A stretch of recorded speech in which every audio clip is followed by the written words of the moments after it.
بسم الله الرحمن الرحيم وما لكم لا تقاتلون في سبيل الله المستضعفين من الرجال والنساء الذلال الذين يقولون ربنا اخرجنا من هذه القرية جعلنا اهلها واجعل لنا من لدنك وليا واجعل لنا من لدنك نصيرا صدق الله العظيم ইসলাম আন্দোলন বাংলাদেশ নারুল জেলা মহানগর কর্তৃক আয়োজিত আজকে মিছিল পূর্ব সাহসের সম্মানিত প্রধানমন্ত্রী বিজু অতিথি জেলা মহানগরের ব্যক্তির বন্ধুগণ এবং সামনে পুরস্কার ইসলামী আন্দোলনের স্বাধীনতাকামী মুক্তিকামী মানবতাকামী প্রাণ প্রিয় সাহেবের একনিষ্ঠ কর্মী বন্ধুগণ প্রিয় বন্ধু আমার কথা একেবারে সংকেত কাজে আদরণিক বেশি সংকেতের কথা হচ্ছে আমরা মুসলমানদেরকে ভালোবাসি কেন তারা আমাদের সহজাতি সেজন্যই তো শুধু এই জন্যই না মুসলমানরা সকল মানুষকে ভালোবাসে মুসলমানরা অন্যায় ভাবে আজও পৃথিবীতে কোথাও একটা দৃষ্টান্ত দেখাতে পারবে না যে মুসলমানরা অন্যায় ভাবে কাউকে হত্যা করে কারো বাড়িঘর দখল করে কারো সম্পদ লুণ্ঠন করে আজকে পৃথিবীতে যত মানব সম্পদ বলেন আজকে পৃথিবীতে সমাজনীতি রাষ্ট্রনীতি সমাজনীতি যতনীতি বলেন সেটার মূর্ত আদর্শ হচ্ছে মুসলমানরা আজকে ইসলাম বলেন আজকে সৌদি বলেন বিদেশ বলেন তাম বিশ্বে শান্তির পায়গাম দেখিয়েছে মুসলমানরা আর শান্তির পায়গাম দেখিয়েছে বলে এই বর্বরজাতি ইসরায়েলকে থাকার মধ্যে জায়গা দিয়েছিল কি আশ্চর্যের বিষয় থাকতে এসে তারা মুসলমানদেরকে বিতাড়িত করছে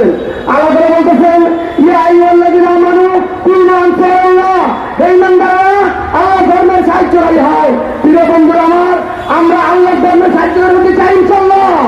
যদি আমরা সাহায্যকারী হতে চাই তাহলে ইসলামী কোনো পণ্য নারায়ণগঞ্জে চলতে দেবে না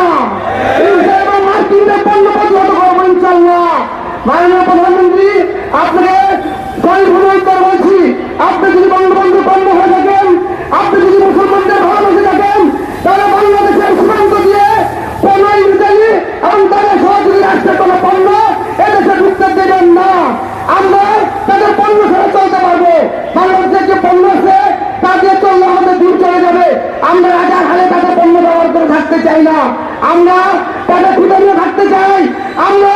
নিজের বুঝে কষ্ট সঞ্চয় থাকতে চাই কিন্তু মুসলমানের উপর আঘাত আসবে ইমানের উপর আঘাত আসবে এটা মুসলমান সহ্য করতে পারবে না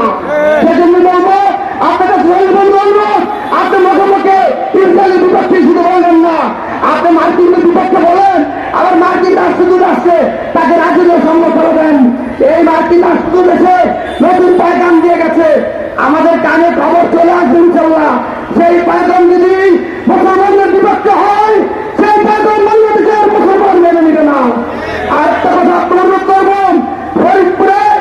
ইসরায়েল ফিলিস্তিনদেরকে মারে সেটা অনেক দূর আর এখানে মন্দিরে আগুন লাগার মিথ্যার হাত তুলে আমার দূর হাতে কোরআনকে শহীদ করা হলো মাননীয় প্রধানমন্ত্রী আপনার বুকে একটু কান্না আসে নাই সেটা আসার জন্য আপনি যেরকম না লাগেন সেখানে দুই হাফেজকে যে সমস্ত হিন্দুরা এবং হিন্দুদের সহযোগীরা আমার মুসলমান ভাইকে শহীদ করা হয়েছেন ওই দুই আমরা তাদের গ্রেপ্তার চাই যদি তাদের গ্রেপ্তার না করা হয় বিশ্বের চরম নেতৃত্বে তাদের গ্রেপ্তার জন্য